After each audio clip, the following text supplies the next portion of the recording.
আজকের এই ক্লাসের মাধ্যমে আমরা এনসিইআরটির নবম শ্রেণীর দ্বিতীয় যে অধ্যায়টা রয়েছে আমাদের চারপাশের পদার্থ কি বিশুদ্ধ।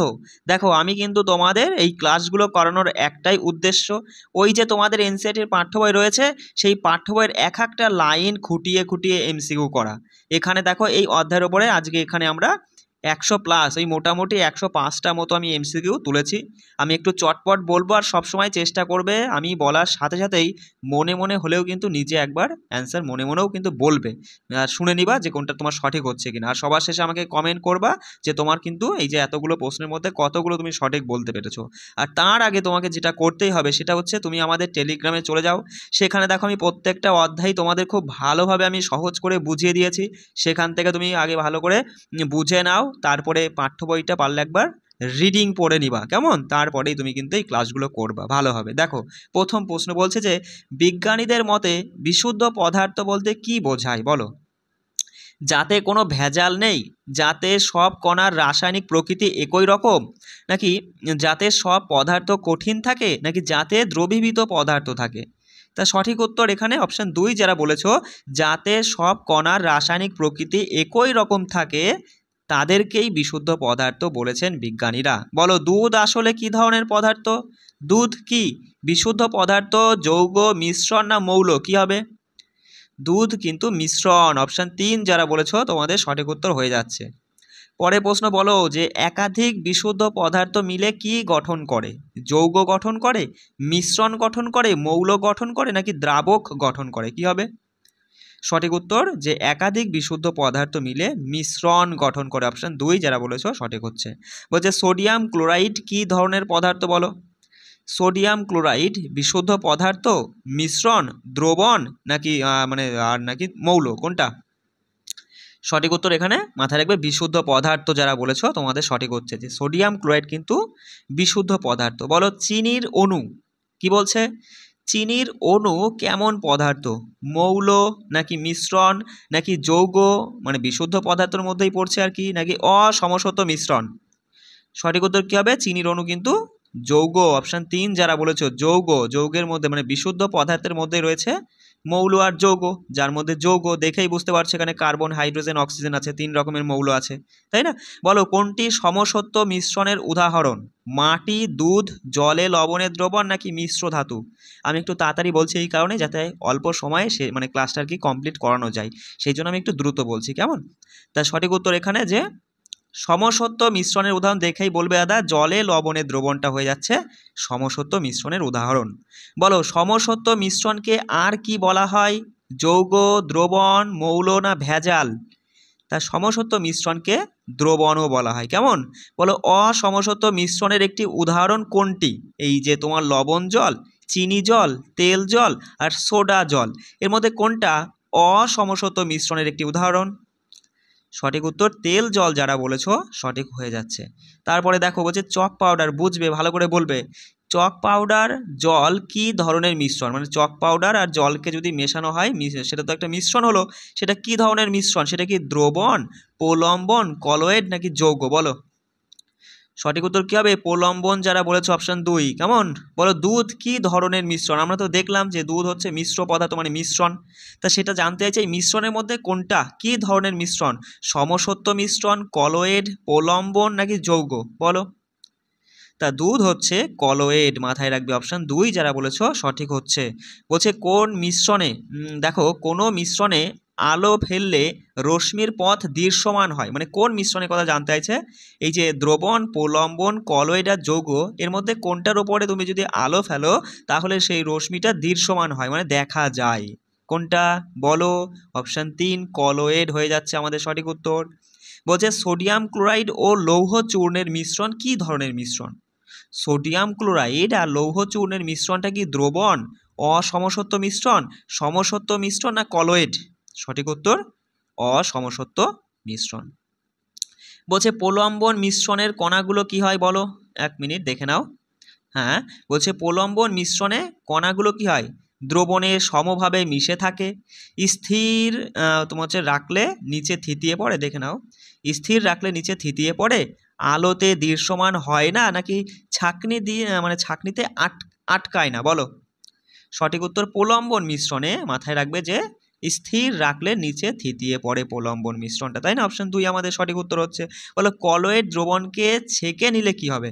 কলয়েড দ্রবণকে ছেঁকে নিলে সব কণাই ফিল্টারে আটকে যায়, কিছু কণা আটকে যায়, কোনো কণাই ফিল্টারে আটকে যায় না, নাকি দ্রবণ ভেঙে যায়? কোনটা হবে? দেখো এরকম কিন্তু কনসেপচুয়াল প্রশ্ন কিন্তু আসবে, এগুলো কিন্তু তোমাকে বুঝে, তুমি যদি ভালো করে না বোঝো না তাহলে কিন্তু হবে না। বিষয়টা বুঝতে তোমাকে আগে চ্যাপ্টারটা ভালো করে বুঝতে হবে। আমি কিন্তু বুঝিয়ে দিয়েছি, টেলিগ্রামে যুক্ত হয়ে কিন্তু আগে পারলে যারা নতুন আছো বুঝে নিতে পারো। তাই এখানে সঠিক উত্তর দাদা যে কোনো কণাই কিন্তু তোমার এই ফিল্টারে আটকাবে না, তাই না? সবই বেরিয়ে যাবে কলয়েডীয় তোমার হচ্ছে দ্রবণে। আচ্ছা দেখো বলছে পিতল কি ধরনের মিশ্রণ? বলো এই মানে কি ধরনের পদার্থ আর কি, সরি। তা মৌল, যৌগ, সংকর ধাতু নাকি প্রলম্বন? বলো। তা বুঝতেই পারছো পিতল হচ্ছে সংকর ধাতু হবে, তাই না? মিশ্রণের মধ্যেই পড়ছে, অপশন 3 যারা বলেছো। তারপরে দেখো বলছে দ্রবণে দ্রবণে যে উপাদানটি অন্য উপাদানকে দ্রবীভূত করে এবং সাধারণত বেশি পরিমাণে থাকে তাকে কি বলা হয়? তা দ্রবণের মধ্যে যেটা বেশি পরিমাণে থাকে সেটাকে কি দ্রাব্য, দ্রাবক, যৌগ না মিশ্রণ, কোনটা হবে বলো? বুঝতেই পারছো এই দুটো তো আসবেই না। তা সঠিক উত্তর কি হবে? যেটা বেশি পরিমাণে থাকে তাকে দ্রাবক বলা হয়, অপশন 2 যারা বলেছো। দেখো জলে চিনির দ্রবণে দ্রাব্য ও দ্রাবক কি কি? দেখো চিনি জল মানে চিনি জলে যে দ্রবণ তার মধ্যে দ্রাবক কোনটা, দ্রাব্য কোনটা, দেখে নাও। দেখো দেখে বলো সঠিক উত্তর কি হবে এখানে? সঠিক উত্তর বলবে দাদা দ্রাবক হবে জল আর দ্রাব্য হবে চিনি, মানে যেটা বেশি পরিমাণে থাকে সেটাই তো দ্রাবক, তাই না? অপশন 1 যারা বলেছো তোমাদের কিন্তু সঠিক হচ্ছে। বলো টিনচার কি বলছে? দেখো টিংচার অফ আয়োডিন, ঠিক আছে? তাই টিনচার অফ আয়োডিনে কোনটি দ্রাব্য এবং কোনটি দ্রাবক? তা সঠিক উত্তর বলবে যে দেখো এই টিনচার বা টিঙ্কার অফ আয়োডিন, যার মধ্যে কিন্তু তোমার কি থাকে অ্যালকোহল আর আয়োডিন থাকে। তা বেশি পরিমাণে কি থাকে দেখে বলো? বেশি পরিমাণে থাকে দাদা অ্যালকোহল আর কম পরিমাণে থাকে আয়োডিন। তাহলে যেটা বেশি পরিমাণে থাকে সেটা দ্রাবক হবে, অর্থাৎ অপশন 2 সঠিক উত্তর যারা বলেছো যে দ্রাবক হলো অ্যালকোহল আর দ্রাব্য হলো আয়োডিন। তাই তো বুঝতে বুঝতে পারলে তো আমি কি বলতে চাইছি? চলো বলো বায়ুর প্রধান 2টি উপাদান কি? বলো 4টে অপশন দেখে নাও, দেখে নিয়ে বলো বায়ুর প্রধান 2টি উপাদান কি? তা বুঝতেই পারছো, আশা করি অ্যান্সার দিয়ে মানে মনে মনে হলেও বলেছো যে অক্সিজেন এবং নাইট্রোজেন হবে, তাই না? এই দুটোই আর কি প্রধান উপাদান। পার্সেন্টেজটা একটু লক্ষ্য করে নিও যে 21% বায়ুতে অক্সিজেন রয়েছে আর 74% নাইট্রোজেন রয়েছে, কেমন?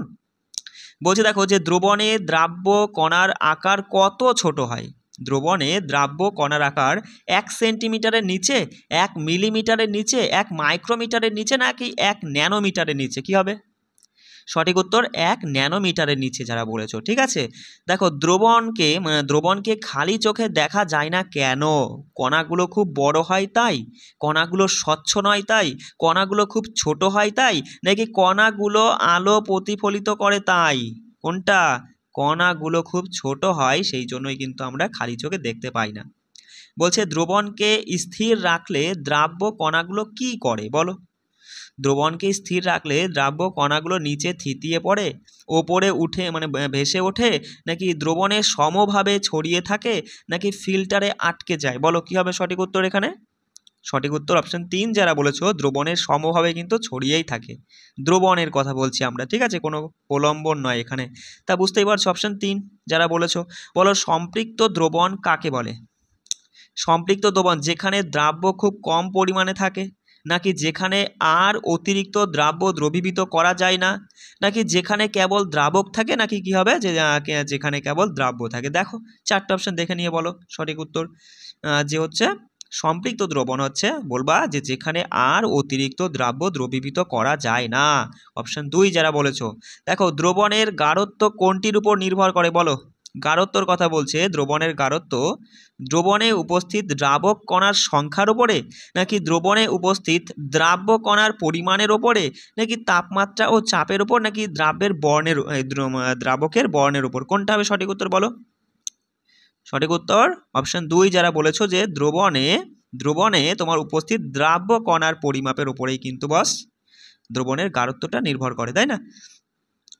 বলো পরেরটা বলো যে দেখো যে দ্রাব্যের ভর ও দ্রবণের আয়তনের অনুপাতকে শতকরা হারে প্রকাশ করার সূত্র কোনটা? বলো করিয়েছি, সব কিন্তু একদম তোমাদের বুঝিয়ে পড়িয়ে দেওয়া হয়ে গেছে। তাই এখানে সঠিক উত্তর 4টে অপশন দেখে বলো যে কি হবে দাদা, যে দ্রব্যের ভর হবে ওপরে, মানে ভাগ মানেই তো বাই, ওপরে থাকবে দ্রব্যের ভর আর নিচে থাকবে দ্রবণের আয়তন ইন্টু 100। তাহলে দেখো সেটা কোথায় আছে, অপশন 2এই রয়েছে, তাই না, যে দ্রব্যের ভর বাই দ্রবণের আয়তন ইন্টু 100। তাহলে পরের প্রশ্নটা অ্যান্সার দাও যে একটি দ্রবণে 40 গ্রাম তোমার NaCl অর্থাৎ সোডিয়াম ক্লোরাইড তোমার 320 গ্রাম জলে দ্রবীভূত আছে, দ্রবণের ভর শতকরা গাঢ়ত্ব কত? সঙ্গে সঙ্গে এই যে সূত্রটা তুমি অ্যাপ্লাই করবা, তুমি বলবা দা নিচে থাকে দ্রবণ, তাই না, দ্রবণের হচ্ছে কি নিচেটা করো, ঠিক আছে, করে দেখো, আমি অপশন দেখিয়ে দিই, এই যে 4টে অপশন, বলো কোনটা অ্যান্সার হবে, এবার তারপর দেখে নাও। তাহলে আমরা জানি দাদা কি হবে, নিচে হবে দ্রবণের আয়তন, যেটা আমরা দেখতে পাচ্ছি 320 আর 40 যোগ হয়ে যাবে, তাই না, দ্রবণ মানে বুঝতেই পারছো যার মধ্যে দ্রাবক আর দ্রাব্য দুটোই থাকে, তাহলে 320 আর 40 360 নিচে, ওপরে হয় দ্রাব্যের ভর 40 রয়েছে ইন্টু 100, সিম্পল একটা কাটাকাটি, তাই না, 9 দিয়ে 100কে ভাগ করলে দেখবা 11 দশমিক সামথিং কিছু একটা আসবে, অপশন 2 যারা বলেছো তোমাদের সঠিক উত্তর হয়ে যাচ্ছে। বলছে কোন মিশ্রণটিকে প্রলম্বন বলা হয়, ভালো করে বুঝে অ্যান্সার করবে, কোন মিশ্রণটিকে প্রলম্বন বলা হয়, যেখানে দ্রাবক ও দ্রাব্য সমসত্বভাবে মিশে থাকে সেটা, নাকি যেখানে কণাগুলো খালি চোখে দেখা যায় সেটা, নাকি যেখানে কণাগুলো আলোক রশ্মিকে বিচ্ছুরিত করে না সেটাকে প্রলম্বন বলবে, নাকি যেখানে কণাগুলো কখনোই থিতিয়ে পড়ে না সেটাকে প্রলম্বন বলবে? তাহলে 4টে অপশনের মধ্যে তুমি তো বুঝেই যাচ্ছ যে থিতিয়ে পড়ে না, তাই না, মানে থিতিয়ে পড়ে, মানে থিতিয়ে পড়ে না, এটা হবে না। তো এখানে সঠিক উত্তর এগুলো মানে দেখেই বলবা দাদা অপশন 2, যেখানে কণাগুলো খালি চোখে দেখা যায়, এটা কিন্তু প্রলম্বনের জন্য সঠিক একটা মানে বিবৃতি বা বাক্য বলতে পারো, তাই না। পরেরটা দেখো, নিচের কোনটি প্রলম্বনের ধর্ম নয়? এটি অসমসত্ব মিশ্রণ, কণাগুলো খালি চোখে দেখা যায়, কণাগুলো কখনো থিতিয়ে পড়ে না, নাকি আলো বিচ্ছুরিত করে? সঠিক উত্তর কি হবে, সঙ্গে সঙ্গে বলবা দাদা যে কণাগুলো কখনো থিতিয়ে পড়ে না, এটা কিন্তু প্রলম্বনের সম্পর্কে সঠিক কথা নয় বা সঠিক ধর্ম নয়। আমরা জানি প্রলম্বনের কণাগুলো থিতিয়ে পড়ে, তাহলে বুঝতেই পারছো, তাই না, যে এটা ওরা ভুল বলছে, এটা আমাদের হচ্ছে এখানে এই প্রশ্নের জন্য সঠিক উত্তর হবে। বলো কলয়েডীয় দ্রবণকে দেখতে কেমন লাগে, বলো কলয়েডীয় দ্রবণকে দেখতে সমসত্ব মিশ্রণের মতো, অসমসত্ব মিশ্রণের মতো, সবসময় স্বচ্ছ লাগে, নাকি কণাগুলো খালি চোখে দেখা যায় না? তা বুঝতেই পারছো এখানে সঠিক অ্যান্সার কি হবে, যে কলয়েডীয় দ্রবণকে দেখতে কিন্তু তোমার সমসত্ব মিশ্রণের মতো লাগে, কিন্তু কলয়েডীয় দ্রবণটা কিন্তু অসমসত্ব মিশ্রণ, দেখতে লাগে সমসত্ব মিশ্রণের মতো। এখানে কিন্তু উত্তর অপশান এ হবে, বুঝলে, মানে এ বলতে কি যারা বলেছো তোমাদের সঠিক উত্তর। বলছে আলোক রশ্মির বিচ্ছুরণের ফলে কলয়েড দ্রবণে দেখা দেওয়া প্রভাবটির নাম কি? তা 4টে অপশান দেখে সহজেই বলতে পারবা যে নিউটন প্রভাব, টিন্ডাল প্রভাব, ব্রাউনির প্রভাব, না রাসায়নিক প্রভাব? সঠিক উত্তর টিন্ডাল প্রভাব, অপশান 2 যারা বলেছো। টিন্ডাল প্রভাব কিসে দেখা যায়? বিশুদ্ধ জল, লবণ জল, কলয়েডীয় দ্রবণ, নাকি চিনি জল? বলো। তা টিন্ডাল প্রভাব কলয়েডীয় দ্রবণে দেখা যায়, অপশান 3 যারা বলেছো। বলছে ঘন জঙ্গলের মধ্য দিয়ে সূর্যরশ্মি প্রবেশ করলে টিন্ডাল প্রভাব কেন দেখা যায়? গাছের পাতা আলো প্রতিফলিত করে তাই, নাকি বাতাসে ধুলো ও কণার কারণে, কুয়াশার ছোট ছোট জলের কণার কারণে, নাকি মাটির আর্দ্রতার কারণে? সঠিক উত্তর অপশান 3 যারা বলেছো, যে কুয়াশায় ছোট ছোট জলের কণার কারণেই তোমার এই ঘন জঙ্গলের সূর্য রশ্মি প্রবেশ করলে টিন্ডাল প্রভাব, মানে একটা রশ্মির ছটা দেখতে পাও, সেটাকেই বলা হয়েছে। পরের প্রশ্ন, যে কলয়েডীয় কণাগুলোকে সাধারণ পরিস্রাবণ দ্বারা পৃথক করা যায় না, তাই না, তা বলছে এগুলোকে আলাদা করতে কোন প্রক্রিয়া ব্যবহার করা হয়? পাতন, তারপরে স্ফটিকীকরণ, নাকি সেন্ট্রিফিউগেশন, নাকি বাষ্পীভবন? সঠিক উত্তর কি হবে বলো, যে সেন্ট্রিফিউগেশন পদ্ধতির মাধ্যমে কলয়েডীয় কণাগুলোকে তোমার হচ্ছে পৃথক করা হয়, তাই না, অপশন 3 যারা বলেছো। বলো কলয়েড দ্রবণের 2টি প্রধান উপাদান কি কি? কলয়েড দ্রবণে 2টি প্রধান উপাদান দ্রাবক ও হচ্ছে তোমার দ্রবণ, নাকি বিস্তৃত দশা ও বিস্তার মাধ্যম, প্রলম্বন ও দ্রাবক, নাকি কঠিন ও তরল? সঠিক উত্তর কি হবে দাদা, অপশন 2, যে বিস্তৃত দশা ও বিস্তার মাধ্যম, এই দুটোই কিন্তু কলয়েডীয় দ্রবণের প্রধান 2টি উপাদান। বলছে নিচের কোনটি কলয়েড দ্রবণের ধর্ম নয়? বলো কোনটি কলয়েড দ্রবণের ধর্ম নয়? এটি অসমসত্ব মিশ্রণ, কণাগুলো খালি চোখে দেখা যায়, আলোক রশ্মিকে বিচ্ছুরিত করে, কণাগুলো থিতিয়ে পড়ে না। ভালো করে বুঝবে, বুঝে বলো যে কোনটা কলয়েড দ্রবণের ধর্ম নয় বলেছে। তার সঠিক উত্তর এখানে হবে যে কণাগুলো খালি চোখে দেখা যায়, এটা কিন্তু ওরা ভুল বলছে, তাই না? এটা ওরা ভুল বলছে, এটা কিন্তু আমরা কলয়েড দ্রবণে দেখে থাকি না, মানে কলয়েড দ্রবণের কণাগুলোকে আমরা খালি চোখে দেখতে পাই না। আর ওরা আমাদের সেটা খুঁজতে বলছে যে কোনটা ধর্ম নয়। বুঝতে পারছো? নয় শব্দটার জন্য কিন্তু চেঞ্জ হয়ে যাবে, অর্থাৎ অপশান 2 আমাদের সঠিক উত্তর, তাই না? বলো কলয়েড দ্রবণকে স্থিরভাবে রাখলে কি হবে?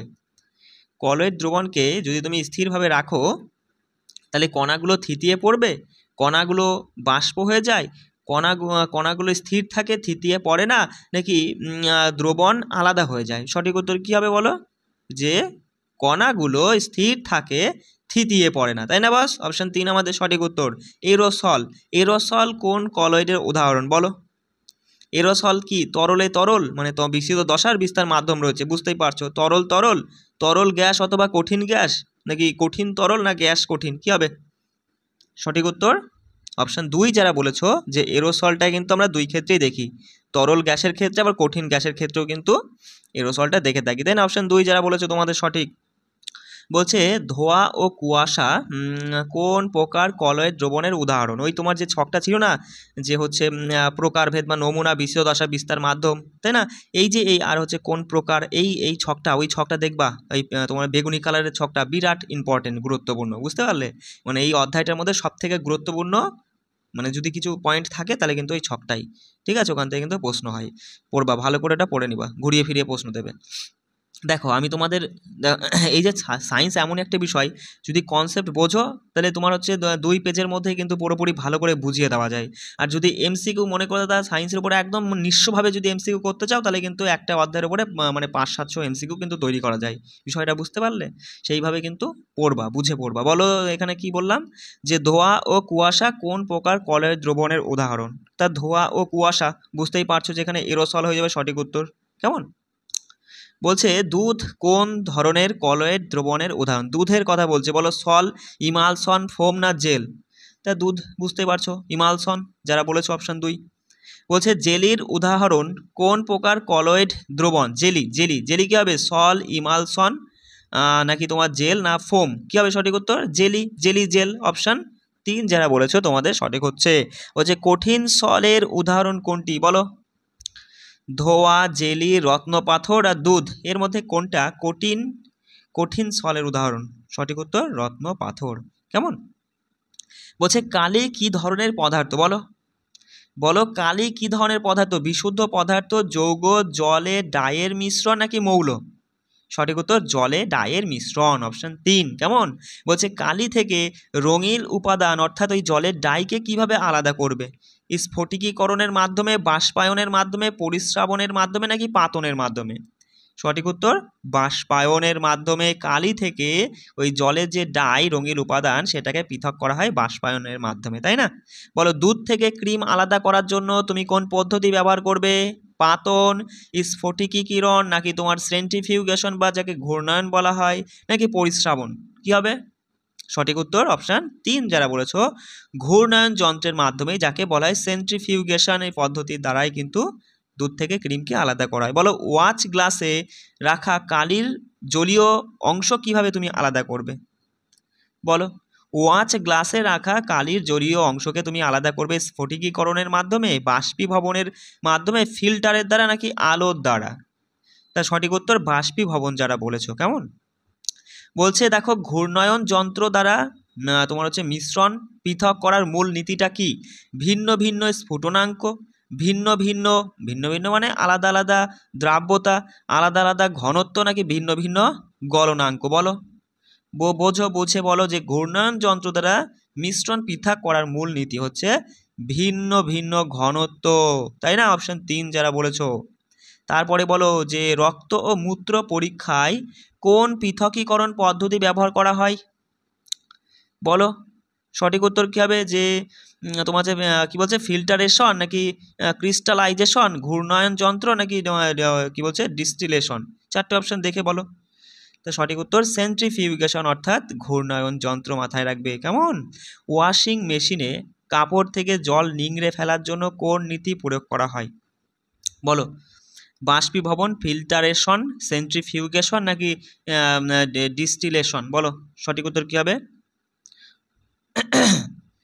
সঠিক উত্তর সেন্ট্রিফিউগেশন। মাথায় রাখবে যে ওয়াশিং মেশিনেও তোমার কিন্তু সেন্ট্রিফিউগেশনের মাধ্যমেই তোমার এই সেন্ট্রিফিউগেশনকে একটা সেন্ট্রিফিউজ বলছে এখানে, কেমন তোমার হচ্ছে জল বার করা হয়, তাই না? তুমি তো দেখোই তো ওয়াশিং মেশিন ঘোরে, তাই না? এমনকি বলছে অমিশ্রণীয় দুইটি তরল যেমন জল ও কেরোসিনকে পৃথক করতে কোন যন্ত্র ব্যবহার করা হয়? বলো, অমিশ্রণীয় দুইটি তরলকে পৃথক করার জন্য ছেঁকনি নাকি পৃথকীকরণ ফানেল, ফিল্টার পেপার নাকি সেন্ট্রিফিউজ? সঠিক উত্তর পৃথকীকরণ ফানেল, তাই না? বলো, পৃথকীকরণ ফানেলের দ্বারা তরল পৃথক করা হয় কোন বৈশিষ্ট্যের কারণে? ভিন্ন ঘনত্বের জন্য, ভিন্ন রঙের জন্য, ভিন্ন গলনাঙ্কের জন্য নাকি ভিন্ন স্ফুটনাঙ্কের জন্য? সঠিক উত্তর ভিন্ন ঘনত্ব যারা বলেছো, কেমন? পরের প্রশ্ন বলো যে লবণ ও কর্পূরের মিশ্রণকে আলাদা করতে কোন প্রক্রিয়া ব্যবহার করা হয়? বলো, বাষ্পীভবন, স্ফটিকীকরণ নাকি তোমার হচ্ছে ফিল্টারেশন নাকি ঊর্ধ্বপাতন? লবণ ও কর্পূরকে পৃথক করতে তোমার ঊর্ধ্বপাতন যারা বলেছো, তাই না? নিচের কোনটি ঊর্ধ্বপাতনযোগ্য পদার্থ নয়? বলো, এর মধ্যে কোনটা ঊর্ধ্বপাতনযোগ্য পদার্থ নয়? কর্পূর, নেপথলিন, অ্যামোনিয়াম ক্লোরাইড আর সাধারণ লবণ অর্থাৎ সোডিয়াম ক্লোরাইড। কি হবে সঠিক উত্তর? অপশান 4 যারা বলেছো সাধারণ লবণ অর্থাৎ সোডিয়াম ক্লোরাইড, এটা কিন্তু ঊর্ধ্বপাতনযোগ্য পদার্থ নয়। বলছে কালি, দেখো কালো কালি থেকে, ভালো করে পড়ো, কালো কালি থেকে রঞ্চক কণাকে পৃথক করতে কোন পদ্ধতি ব্যবহার করা হয়? ফিল্টারেশন, ক্রোমাটোগ্রাফি নাকি ডেস্টিলেশন নাকি সেন্ট্রিফিউজ বা সেন্ট্রিফিউগেশন? কোনটা হবে? সঠিক উত্তর ক্রোমাটোগ্রাফি যারা বলেছে অপশন 2। মাথায় রাখবে কালো কালি থেকে রঞ্চক কণাকে পৃথক করার পদ্ধতি হচ্ছে ক্রোমাটোগ্রাফি। বলো, ক্রোমাটোগ্রাফিটা মানে এই শব্দটা এসেছে কোন ভাষা থেকে? ল্যাটিন ভাষা, গ্রিক, সংস্কৃত না ফরাসি? সঠিক উত্তর গ্রিক যারা বলেছ সঠিক হচ্ছে ক্রোমা। ক্রোমা শব্দের অর্থ কি? দ্রাবক, বর্ণ, আলাদা না বাষ্প? সঠিক উত্তর কি যে বর্ণ যারা বলেছো, তাই না? ক্রোমা অর্থাৎ বর্ণ। বলছে ক্রোমাটোগ্রাফি দ্বারা কালি আলাদা করার সময় কোন বর্ণ ওপরে বেশি ওঠে? কম দ্রবণীয় বর্ণগুলো ওপরে বেশি ওঠে নাকি বেশি দ্রবণীয় বর্ণগুলো, নাকি সমানভাবে সব বর্ণগুলোই ওপরে উঠে আসে নাকি কোনোটাই না? বলো সঠিক উত্তর কি হবে? সঠিক উত্তর বেশি দ্রবণীয় বর্ণগুলো কিন্তু ওপরে উঠে আসে, তাই না? অপশন বি মানে 2 যারা বলেছো। মিশ্রণীয় দুইটি তরল যেমন অ্যাসিটোন ও জলকে পৃথক করার জন্য তুমি কোন পদ্ধতি ব্যবহার করবে? বলো, এখানে বলেছে দেখো মিশ্রণীয় দুইটি তরল, একটা হচ্ছে অ্যাসিটোন আর একটা হচ্ছে জল, দুটো মিশ্রিত অবস্থায় রয়েছে, পৃথক করার জন্য ক্রোমাটোগ্রাফি, ফিল্টারেশন, পাতন নাকি সেন্ট্রিফিউজ? সঠিক উত্তর পাতন যারা বলেছে অপশন 3। কেমন? বলছে পাতনের সময় অ্যাসিটোন ও জলের মধ্যে কোনটি প্রথমে বাষ্পীভূত হয়? জল, অ্যাসিটোন দুটো একসাথে নাকি কোনোটিই নয়? মাথায় রাখবে সঠিক উত্তর কি? অ্যাসিটোন যারা বলেছো। বলো, পাতন প্রক্রিয়ায় শীতল যন্ত্রের ভূমিকা কি? পাতন প্রক্রিয়ায় শীতক যন্ত্রের ভূমিকা কি? যে মিশ্রণ গরম করা, বাষ্পকে ঘনীভূত করে তরল করা, দ্রাবক আলাদা করা নাকি কঠিন কণাকে ছেঁকে ফেলা? কি হবে সঠিক উত্তর? বাষ্পকে ঘনীভূত করে তরল করা, অপশন 2। কেমন? ওই ছবি থেকে কিন্তু প্রশ্নগুলো তোলা হয়েছে। বলো, কালো কালিতে উপস্থিত রঞ্চক সাধারণত কি? কালো কালিতে উপস্থিত রঞ্চক সাধারণত এক বর্ণের হয় নাকি 2 বা ততোধিক বর্ণের মিশ্রণ হয় নাকি রংহীন হয় নাকি সাদা বর্ণের হয়? কি হবে সঠিক উত্তর? অপশন 2 যারা বলেছো যে 2 বা ততোধিক বর্ণের মিশ্রণ হয়। আচ্ছা, পরেরটা বলো যে কালির বিভিন্ন রং ফিল্টার কাগজে আলাদা করা হয় কারণ কি? বলো যে সব রং সমান দ্রবণীয় নাকি সব রং সমান গতিতে ওপরে ওঠে নাকি জলে অধিক দ্রবণীয় রং দ্রুত ওপরে ওঠে নাকি কাগজ রং শোষণ করে? বলো সঠিক উত্তর অপশন 3 যারা বলেছো যে জলে অধিক দ্রবণীয় রং দ্রুত ওপরে ওঠে, তাই না? অ্যাসিটোনের স্ফুটনাঙ্কটা বলো কত? 56 ডিগ্রি সেলসিয়াস, 78 নাকি 100 নাকি -183? সঠিক উত্তর কি হবে? 56। অপশন 1 যারা বলেছো অ্যাসিটোনের স্ফুটনাঙ্ক বইতে দেওয়া আছে, দেখবা। বলো পাতন প্রক্রিয়ার দুইটি তরলকে পৃথক করার শর্ত হলো ড্যাশ, যে স্ফুটনাঙ্ক সমান হতে হবে, নাকি স্ফুটনাঙ্কের মধ্যে যথেষ্ট পার্থক্য থাকতে হবে, নাকি দ্রবণীয় পদার্থ থাকতে হবে, নাকি রং ভিন্ন হতে হবে। সঠিক কি, যে পাতন প্রক্রিয়া দুটি তরলকে পৃথক করার শর্ত হলো তাদের স্ফুটনাঙ্কের মধ্যে যথেষ্ট পার্থক্য থাকতে হবে।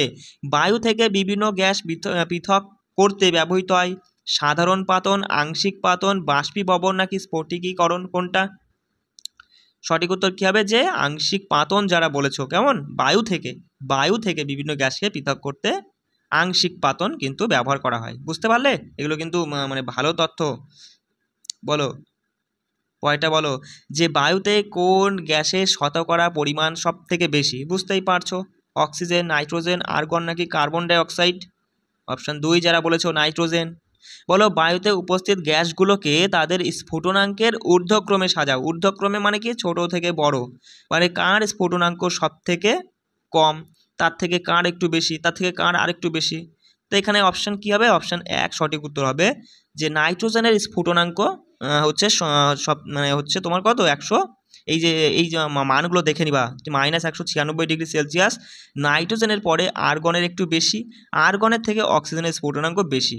দেখো আমি কি বললাম, নাইট্রোজেনের থেকে আর্গনের স্ফুটনাঙ্ক বেশি, আর্গনের থেকে অক্সিজেনের স্ফুটনাঙ্ক বেশি, কিন্তু সংখ্যাগুলো কমছে। কেন কমছে? কমলেই কিন্তু বেশি হবে, কারণ এটা মাইনাসে আছে। প্লাসে থাকলে কিন্তু 183, তারপর 186, 100, তারপর 196 হতো। মাইনাসে থাকলে, যেহেতু এই মানে প্লাসে থাকলে, মাইনাসে আছে মানে বুঝতেই পারছো, -7 থেকে -2 কিন্তু বড়। বুঝতে পারলে?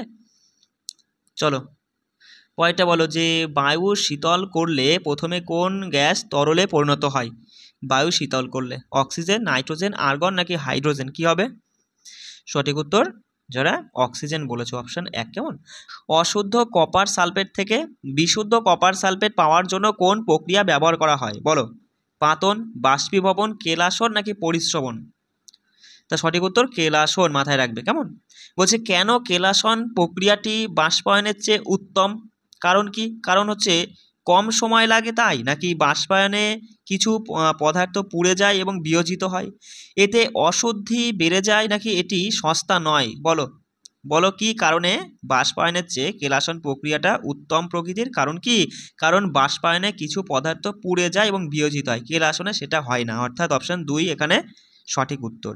বলছে নিচের কোনটি কেলাসন প্রক্রিয়ায় প্রয়োগ করা হয়? বলো নিচের কোনটি কেলাসন প্রক্রিয়ার প্রয়োগ? সমুদ্রে জল থেকে লবণ বিশুদ্ধ করা, কাগজ আলাদা করা, দুধ থেকে মাখন আলাদা করা, নাকি বালি থেকে লোহা আলাদা করা। সঠিক উত্তর কি হবে, যে সমুদ্রের জল থেকে লবণ পৃথক করা হয় এই কেলাসন প্রক্রিয়ার মাধ্যমে।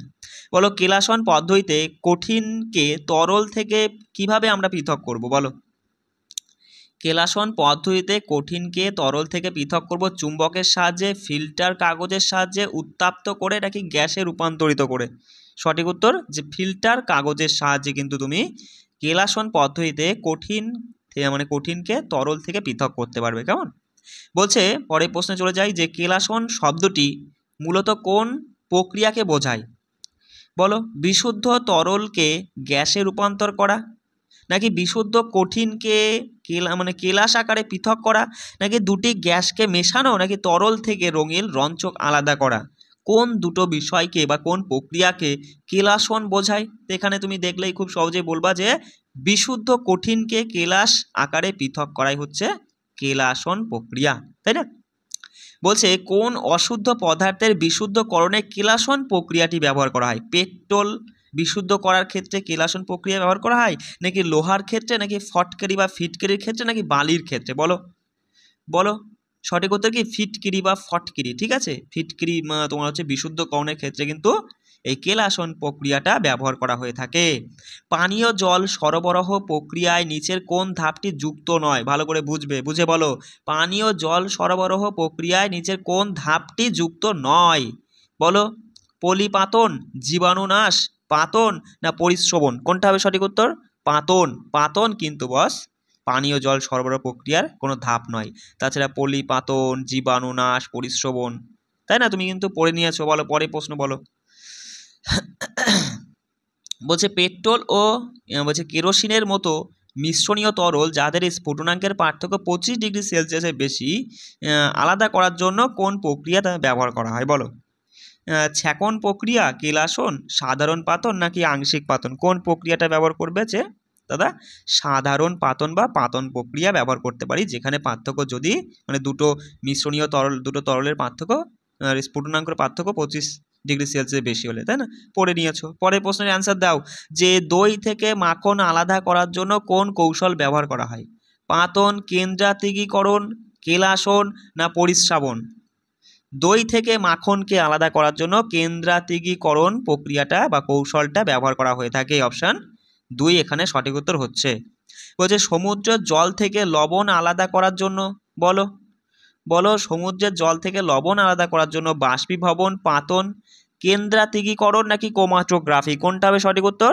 যে বাষ্পীভবন, তাই না? বাষ্পীভবন, হ্যাঁ বাষ্পীভবন বা বলতে পারো বাষ্পায়ন পদ্ধতির মাধ্যমে আমরা কি সমুদ্রের জল থেকে লবণকে আলাদা করতে পারি। তারপরে বলো যে হচ্ছে লবণ থেকে কর্পূর আলাদা করার জন্য কোন কৌশলটি সঠিক? সাবলিমেশন বা ঊর্ধ্বপাতন, কেলাসন, পাতন না বাষ্পীভবন? কি হবে সঠিক উত্তর? যে সাবলিমেশন অর্থাৎ ঊর্ধ্বপাতন। অপশন 1 যারা বলেছো চটপট দেখে নাও। পরের প্রশ্ন চলে এসেছে, যে বলছে যে কেলাসন কৌশলের মাধ্যমে কোন ধরনের মিশ্রণকে পৃথক করা হয়? কঠিনের মিশ্রণকে নাকি দ্রবণ থেকে বিশুদ্ধ কঠিন পদার্থকে নাকি তরলের মিশ্রণকে নাকি গ্যাসের মিশ্রণকে? তার সঠিক উত্তর কী হবে? যে দ্রবণ থেকে বিশুদ্ধ কঠিন পদার্থকে পৃথক করার জন্যই কেলাসন পদ্ধতি আর কি ব্যবহার করা হয়। নিচের কোনটি ভৌত পরিবর্তনের উদাহরণ বলো? গরম কড়াইয়ে মাখনের গলন, নাকি আলমারিতে মরিচা পড়া, নাকি কাগজের দহন, নাকি জলে তড়িৎ প্রয়োগে জল বিয়োজিত হওয়া? কোনটা ভৌত পরিবর্তনের বুঝতেই পারছো? এটা হবে না, দহনও হবে না, মরিচা পড়াটাও হবে না, অর্থাৎ অপশন 1 যারা বলেছো, তাই না?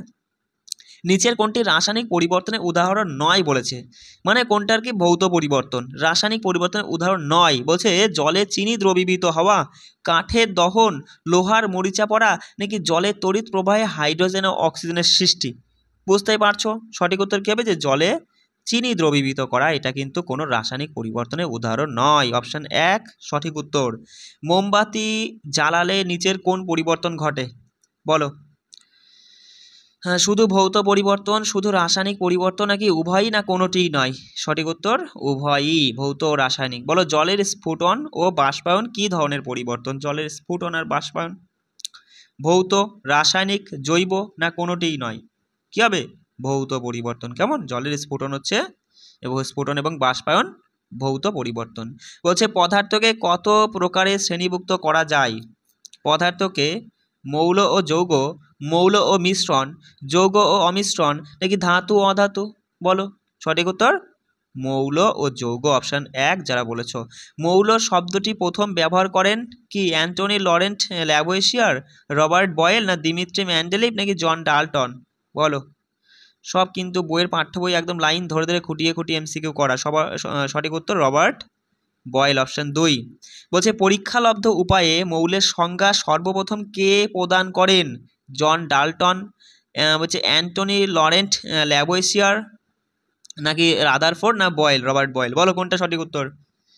অপশন 2 যারা বলেছো অ্যান্টনি লরেন্ট ল্যাভোইসিয়ার। মাথায় রাখবে ল্যাভোইসিয়ার কিন্তু পরীক্ষালব্ধ উপায়ে মৌলের সংজ্ঞা সর্বপ্রথম প্রদান করেন। বলো মৌলকে কত ভাগে শ্রেণীভুক্ত করা হয়েছে এবং কি কি কি কি হবে এখানে? 4টে অপশন দেখে বলো। অপশন 2 যে ধাতু, অধাতু এবং ধাতু কল্প, তাই না? বলছে নিচের কোনটি ধাতুর বৈশিষ্ট্য নয়? তড়িতের পরিবাহী অবশ্যই, নমনীয়তা, প্রসারণশীলতা, অনুজ্জ্বলতা। বলো সঠিক উত্তর অপশন 4 যে অনুজ্জ্বলতা। বলছে একমাত্র ধাতু যা ঘরের উষ্ণতায় তরল থাকে, সিজিয়াম, পারদ, গ্যালিয়াম না ব্রোমিন? ধাতু ঘরের উষ্ণতায় তরল রয়েছে এমন ধাতু কিন্তু অধাতু নয়। সঠিক উত্তর পারদ যারা বলেছো। কেমন? বলো নিচের কোনটি অধাতুর বৈশিষ্ট্য? অধাতু উজ্জ্বলতা থাকে না। তাপ ও তড়িতের সুপরিবাহী? কখনোই না। নমনীয় কি? কখনোই না। অনুজ্জ্বল কি? অবশ্যই, তাই না? বুঝতেই পারছো, একদম ইজি। বলো কোন মৌলটি অধাতু কিন্তু ঘরের উষ্ণতায় তরল থাকে? বলো অক্সিজেন, হাইড্রোজেন, ব্রোমিন না নাইট্রোজেন? কি হবে? ব্রোমিন। অপশন 3 আমাদের সঠিক উত্তর হচ্ছে। পরের প্রশ্ন দেখো ধাতু ও অধাতুর মাঝামাঝি ধর্ম বিশিষ্ট মৌলকে কি বলা হয়? ধাতু, ধাতুকল্প, যৌগ না অমিশ্রণ? ধাতুকল্প যারা বলেছো, নিচের কোনটি ধাতুকল্প? সোনা, রূপা, সিলিকন নাকি ব্রোমিন, কোনটা ধাতুকল্প বলেছে? বুঝতেই পারছো, অপশন 3 যারা বলেছো সিলিকন। কেমন? বলছে যৌগ গঠিত হয় দুই বা ততোধিক মৌল রাসায়নিকভাবে যুক্ত হয়ে, নাকি দুটো মৌলকে যান্ত্রিকভাবে মেশালে, নাকি একটি মৌলকে ভেঙে দিলে, নাকি কেবল অধাতু দ্বারা। কিভাবে যৌগ গঠিত হয়? সঠিক উত্তর কি হবে? যে অপশন 1 আমাদের সঠিক উত্তর, যে দুই বা ততোধিক মৌল রাসায়নিকভাবে যুক্ত হয়েই কিন্তু যৌগ গঠিত হয়, তাই না বস? বলো লৌহ চূর্ণ ও সালফার মিশ্রণকে আর কি উত্তপ্ত দিলে বা তাপ দিলে পরে যে নতুন পদার্থের সৃষ্টি হয় তা হলো কি?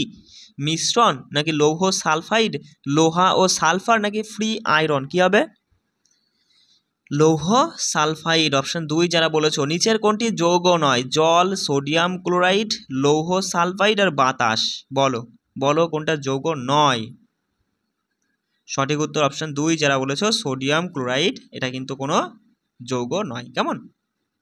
আচ্ছা, ও sorry sorry sorry sorry, sodium ক্লোরাইডটা যৌগ, ঠিক আছে, সোডিয়াম আর ক্লোরিন রয়েছে। বাতাস কিন্তু কোনো যৌগ নয়, বাতাস হচ্ছে মিশ্রণ। মিশ্রণ, বায়ু হচ্ছে মিশ্র পদার্থ, মাথায় রাখবে। কেমন? অপশন 4 এখানে সঠিক উত্তর হয়েছে। পরে প্রশ্ন দেখো, বলো বলো যে মিশ্রণ তৈরির সময় সাধারণত কি ঘটে? নতুন যৌগ তৈরি হয়, নাকি মৌলগুলো রাসায়নিক বিক্রিয়া করে, নাকি মৌল বা যৌগ মিশে যায় কিন্তু নতুন যৌগ হয় না, না উপাদানগুলো সবসময় ভিন্ন ধর্ম পায়? সঠিক উত্তর কি হবে? যে মৌল ও যৌগ মিশে যায় কিন্তু নতুন যৌগ তৈরি হয় না, সেটাই হচ্ছে মিশ্রণ তৈরির সময় এই ঘটনাটা ঘটে। বুঝতে পারলে? অপশন সি যারা বলেছো। পরেরটা বলো যে যৌগ গঠনের ক্ষেত্রে কোনটি সঠিক? যৌগ গঠনের ক্ষেত্রে সংযুতি পরিবর্তনশীল হয়, সংযুতি সবসময় নির্দিষ্ট হয়, ভৌত ধর্ম অপরিবর্তিত থাকে, নাকি সহজ ভৌত পদ্ধতিতে পৃথক করা যায়? বলো। যৌগ গঠনের সময় মাথায় রাখবে সংযুতি সবসময় নির্দিষ্ট হয়। অপশন বি যারা বলেছো তোমাদের সঠিক উত্তর হয়ে যাচ্ছে। বলছে মিশ্রণে উপাদানগুলোর ধর্ম কেমন থাকে? মিশ্রণে সম্পূর্ণ ভিন্ন হয়ে যায়, পরিবর্তিত হয়ে যায়, গঠনকারী পদার্থগুলোর ধর্ম অপরিবর্তিত থাকে, নাকি নতুন ধর্ম দেখা যায়? কি হবে সঠিক উত্তর? বলো। যে গঠনকারী পদার্থগুলো ধর্ম কিন্তু অপরিবর্তিত থাকবে, ধর্ম কিন্তু বদলাবে না, তাই না?